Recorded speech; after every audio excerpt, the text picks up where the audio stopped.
if you, so I have my new document here. Whoops. Command N, new document. I'm going to go File, Save as API.html.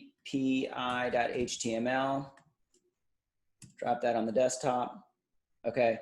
And then if you have Emmet installed, Emmet is a plugin. And if I look at my installed plugins, sorry to take me, this Emmet, I can, if I don't have it installed, I can go to available and search for Emmet. If I have that installed, it's got a sweet little shortcut where I hit Shift exclamation point and then Tab, and then that will give me a boilerplate. All right, so that's an HTML5 boilerplate. That's just a blank page. And then I want to integrate two HTML5 APIs. So here are my HTML5 APIs. They're links to the W3 schools, and I can do drag and drop. Here's one of them. So I want to take 3 of these, and then if I'm going to do, for example, drag and drop, I can just go to the space where it says try yourself. And then basically, I could just copy this code, just this whole thing, copy it, bring it into my page and paste. If you want to do it in separate pages, that's fine. And then I would have to change the image source to make it an image that's in the same directory. And then I would come over to my thing, and then I would have the thing that would allow me to drag and drop the stuff. Okay. You're going to have to do a little tweaking to make it work. And maybe you decide that the drag and drop API is not the one you want to work with, and so you work with it for a little while. It's not working out for you. You choose, geolocation or another one of those things. It'd be great if it was on one HTML page. The idea is that you're like integrating multiple things into one page. So that's the first part. The second part is that you're taking one of these other things, for example, the Facebook developers, and a like button. So here's a like button for the web, click onto web, and then I would get my Facebook plugin and then get the code. And here's the full code example. So I could take that bit and then put that into my page as well, okay?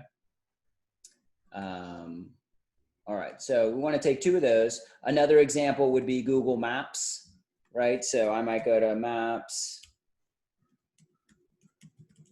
And I think I have this linked in here, but here's my Google Maps. Here's Asheville.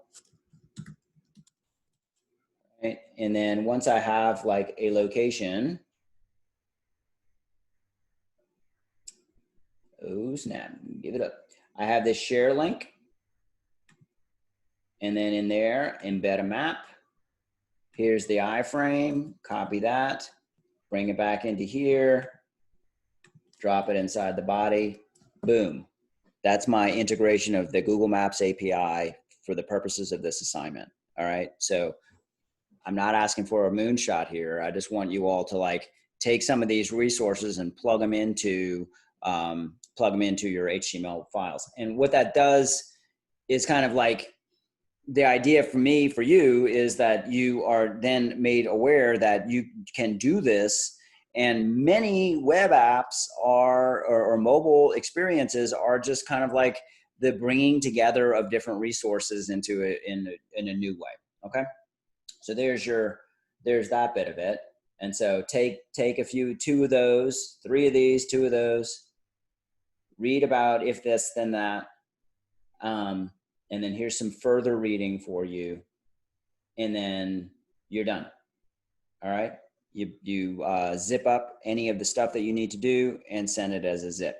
I'm not very particular about the naming convention, but I think it's a good idea to have a naming convention. And so a naming convention, for example, for this API file or for the zip folder that contains it might be something like,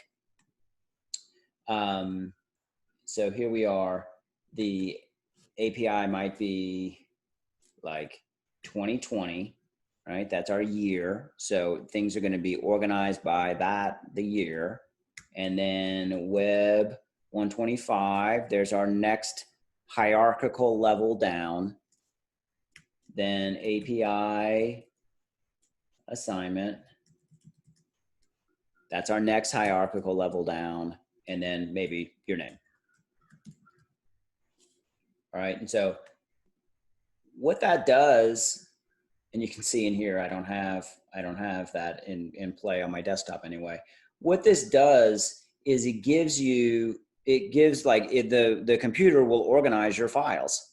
And so by having a naming convention that you follow, then you'll always have organized files. And so I'd encourage you to do that. Okay. It's not a requirement, but I think it's a good idea. All right. That's the API. Oh boy, going over, but we're going to just take a look at the JSON assignment. This one is more challenging. The API assignment is copy and paste. You're making a boilerplate and you're just doing you're just copying and pasting basically. This one, you're going to have to do a little bit more thinking. And what you're going to do is go into this, this tutorial, and then you're going to make a gallery. You're going to pull images from Flickr and you're going to create a gallery. It's very much step by step. You do have to get a sign up. You have to create a free account and get a sign up and an API key to make it work. But you just read through. And the learning objective here is to take something that's a little bit more complicated and make that thing work. All right, by like following directions is basically it. The first one's just copy and paste. This one is a little bit more, you got to do it. But in the end, you're going to end up with a JSON formatted file, and you're going to take that information and make a little photo gallery out of it. It's a pretty cool little thing. All right, those things are due on soon. The JSON September 4th. All right, so is that Friday? That's Friday. So you got from here to Friday, knock it out before then, right? I'm gonna be pretty easy in terms of like the due dates of stuff, but just get it done.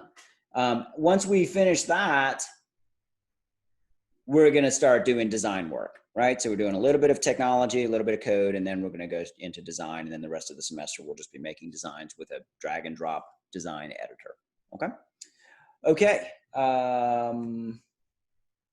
any questions about that?